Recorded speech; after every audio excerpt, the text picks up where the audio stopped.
अस्सलाम वालेकुम नाजरीन, मैं Asad Abbas Bhatt advocate high court हाजिर खिदमत हूँ। कुछ नई कानूनी, आइनी और सियासी खबरों के साथ जो शायद आपके इल्म के अंदर इजाफा कर सकती हैं। नाज़रीन, आज की सबसे बड़ी जो कानूनी मैदान से खबर आई वो यही थी कि जनाब ऑनरेबल सुप्रीम कोर्ट ने जो मखसूस नशिस्तों का फ़ैसला है, तफसीली फ़ैसला वो सुना दिया है। उसके अंदर आपको पता है कि 8-5 से फ़ैसला आया था और इसके अंदर जो उन्होंने रीज़न्स बताए थे शॉर्ट ऑर्डर में, उसके अंदर इम्प्लीमेंटेशन का था। उसके बाद एक जो है वजाहती जो है वो ऑर्डर भी आया जिसके बारे में एम्बिग्विटी थी इलेक्शन कमीशन ऑफ पाकिस्तान को, और आज जो है तफसीली फ़ैसला भी जारी कर दिया गया। उसके जो मखसूस निकात हैं वो जो है काबिल ज़िक्र होंगी आज की गुफ्तगू के अंदर। और उसके अंदर पहला जो बात ये थी कि the logic of the word should yield to the logic of the realities, कि जो वर्ड्स हैं आप किसी भी कानून के, उसके अंदर रियलिटी झलकनी चाहिए। ये नहीं कि आपने सिंपल लफ्ज़ों को सजा दिया, उसके अंदर हकीकत नहीं है। ये इसके अंदर अब तफसीली फ़ैसला जब हम डिस्कस करेंगे अगले व्लॉग्स के अंदर उस पर बात करेंगे, लेकिन इसका इशारा जो ऑनरेबल कोर्ट का था, क्योंकि सैयद मंसूर अली शाह साहब ने लिखा है तो बहुत अच्छे लिखाड़ी भी हैं, वो लिखते भी हैं, और उधर उन्होंने ये बताया कि जनाब logic of the word should yield to the logic of realities, कि आपकी रियलिटी के अंदर हो, कि ये नहीं कि उसके अंदर आप जो अल्फाज इस्तेमाल करते रहें। अगली जो बात उन्होंने की, if any person suffer from the loss of any right on the or benefit because of the unlawful act or omission of the public functionary, he is entitled by reason of an obligation of justice to be restored to that right or benefit and put the same position in so far as possible as he would have been if such unlawful act or omission had not been made by public functionary। तो उन्होंने कहा जनाब बल्ले का जो निशान छीनना था, ये बेसिकली इस वर्ड्स को पकड़ लिया उन्होंने, और उसके अंदर रियलिटी को इलेक्शन कमीशन ने जो कि पब्लिक फंक्शनरी था उन्होंने इग्नोर कर दिया। अब इग्नोर जब किया तो उन्होंने कहा कि जनाब उसको उसी जगह पे प्लेस किया जाए जितना पॉसिबल हो सके, तहरीक इंसाफ को वहाँ पर जो है वो दिया जाए, रिलीफ दिया जाए, क्योंकि पब्लिक फंक्शनरी की ये कोताही थी, उसकी गलती थी कि उसने जो है बल्ले के निशान को और छीनना समझा, और उसके बाद ये समझा कि जनाब ये पॉलिटिकल पार्टी नहीं है, तो इसका नुकसान जो हुआ उस ख़ास पॉलिटिकल पार्टी को, उसका खुमियाजा ये है कि उसको सेम पोजीशन के अंदर पुट करने की कोशिश की जाए।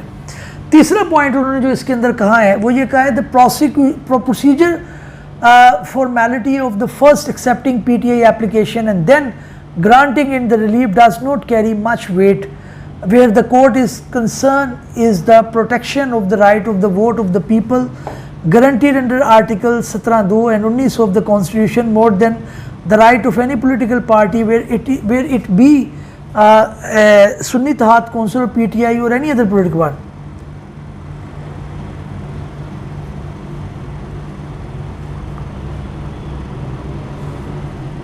उन्होंने कहा जी कि ये प्रोसीजरल फॉर्मेलिटी जो है कि first accepting PTI application and then granting relief does not carry much weightage, कि ये कोर्ट के लिए कंसर्न नहीं है कि उन्होंने PTI की एप्लीकेशन जो आई थी उसको एक्सेप्ट कर लिया और उसको अंदर उनको रिलीफ ग्रांट कर दिया। देखना ये है कि वो लोगों का जो राइट था, जिन्होंने वोट कास्ट किया है, उसको राइट मिला है कि नहीं मिला, उसका कोर्ट के बारे में कंसर्न था, जो कि आर्टिकल 17(2) के अंदर गारंटी किया गया।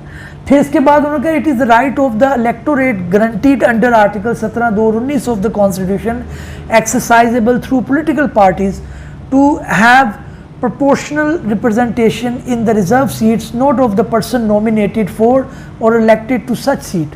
उन्होंने कहा जी कि जो इलेक्ट हो के आए हैं उनका इतना राइट नहीं है, या जो जिनको नॉमिनेट किया जाएगा रिजर्व सीट का उतना राइट उनका राइट नहीं है, ये वोटर का राइट है कि वो लोगों को जो है वो सीटें मिले रिजर्व सीट। तो बेसिकली उन्होंने वोटर के ऊपर बात की और उसके फंडामेंटल राइट की बात की जो 17(2) और 19 के अंदर आर्टिकल के अंदर हैं, और बड़ी अच्छी जजमेंट तफसीली उन्होंने लिखी, 70 पेज पे मुश्तमिल है। अभी उसके आने वाले दिनों में मैं एक व्लॉग करूँगा पूरा उसके ऊपर, लेकिन अभी जो ये चीदा नुकात है। दूसरा उन्होंने एंड पे कहा कि इससे पहले के जजमेंट से ख़त्म करने के लिए से पहले ये कहना ज़रूरी है कि जस्टिस अमीनुद्दीन खान और जस्टिस नईम अख्तर फ़गान ने जो वर्डिंग इस्तेमाल की उसके अंदर कर्टसी नहीं थी, उसके अंदर जो एक डिकोरम था वो नहीं था, उन्हें इस तरह नहीं कहना चाहिए था कि ये जो है इदारों को कि इस जजमेंट को ना माने।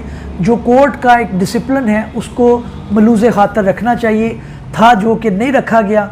और उन्होंने 3 अगस्त को जो अपना डिसेंटिंग नोट लिखा उसके उन्होंने ज़िक्र किया ख़ास तौर पे, और अफसोस का इजहार भी किया।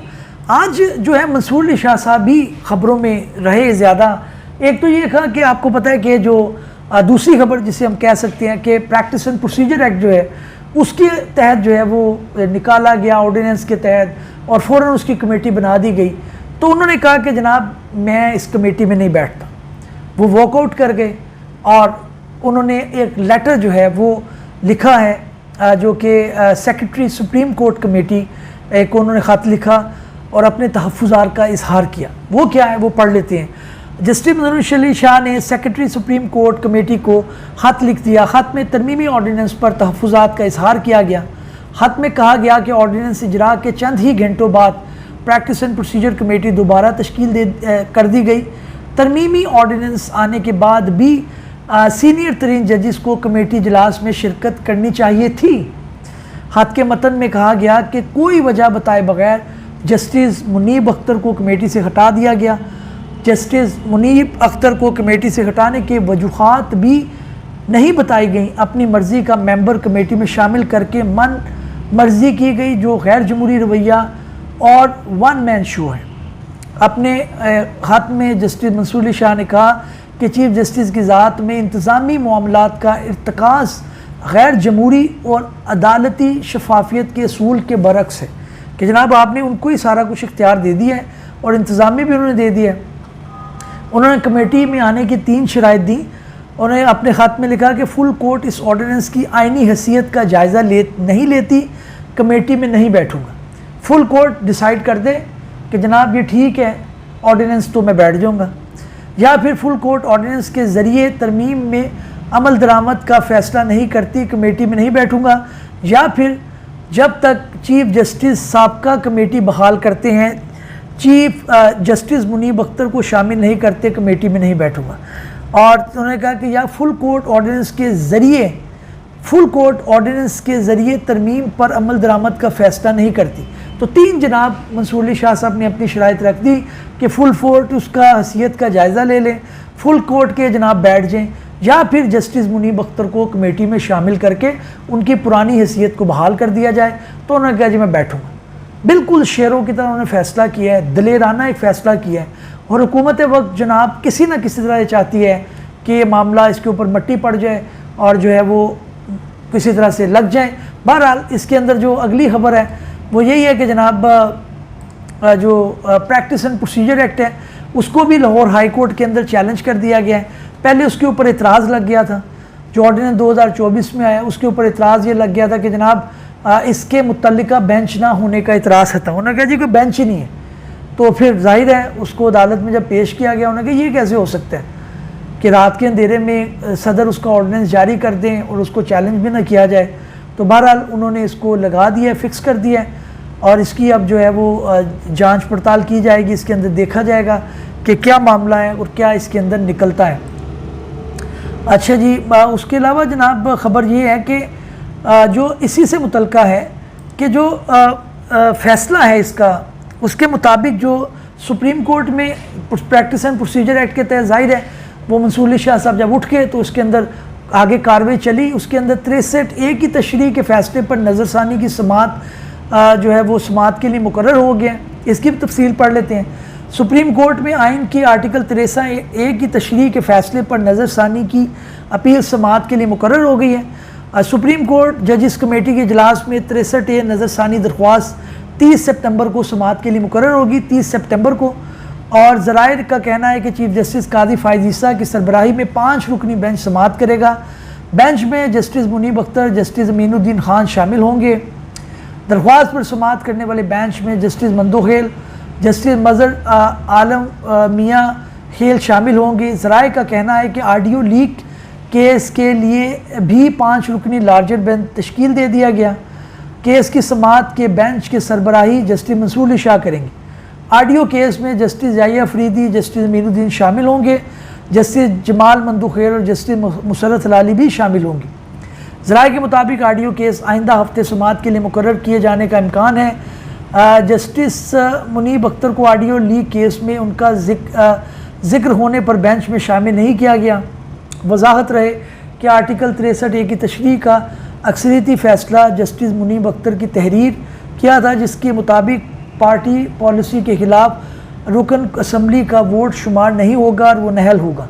जनाब, बड़े दो इंपॉर्टेंट केस जो हैं वो इस कमेटी ने तश्कील दी। एक 63A का तशरीह उसकी आ जाएगी, और दूसरा ये है कि जो ऑडियो केस है जिसको जो मंसूर अली शाह साहब की सरबराही में दे दिया गया है, इसको भी इसके अंदर शामिल कर लिया गया है।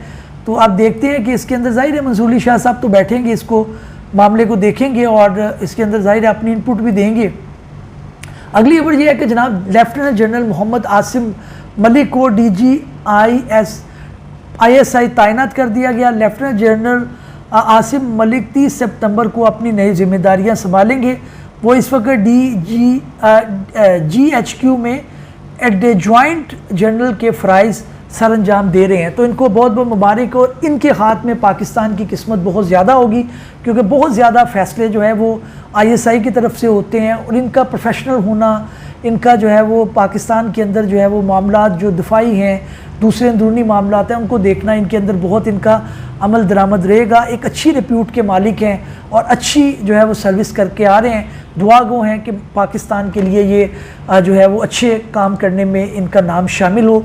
अगली खबर ये जनाब उज़्मा बुखारी की नाजेबा फेक वीडियो से मेरी बेटी का कोई ताल्लुक़ नहीं। जवेद इकबाल साहब ने कहा है, उनका कहा जी मेरा ताल्लुक़ पीपल्स पार्टी से है, मेरी बेटी का PTI से है, लेकिन इनका जो है लीकेज से मुतल्लिक कोई ताल्लुक़ नहीं है। एक जो हवा उड़ाई जा रही है कि जनाब इनकी बेटी जो है जिनका नाम जो है वो फलक जावेद, उनका उन्होंने इसके अंदर कोई ट्वीट किया है, कोई वायरल करने के अंदर उनका किरदार है।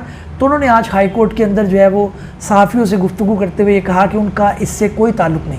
अब देखते हैं, अभी मामला जो है वो ऑनरेबल चीफ जस्टिस साहब की अदालत के अंदर जो है वो है, और उसके अंदर वो बड़ी दिलजमी से कर रही है। ख़ुद भी खातून है, वो जाहिर है chief justice Lahore high court पहली खातून जस्टिस हैं, और ये भी जो है वो जाहिर है इनका भी होना चाहिए। एक खातून है यार, जो भी हो उनका किसी भी पॉलिटिकल पार्टी से ताल्लुक़ हो, लेकिन ये नहीं होना चाहिए कि अज़मा बुखारी साहब, उनकी बेटियां, बच्चे, भाई बहन इसी से ताल्लुक़ है। एक लॉयर भी रही हैं, हमारा हिस्सा है, ठीक है, नून लीग से उनका ताल्लुक़ है, कल को किसी और पार्टी से होगा, पहले पीपल्स पार्टी से भी था।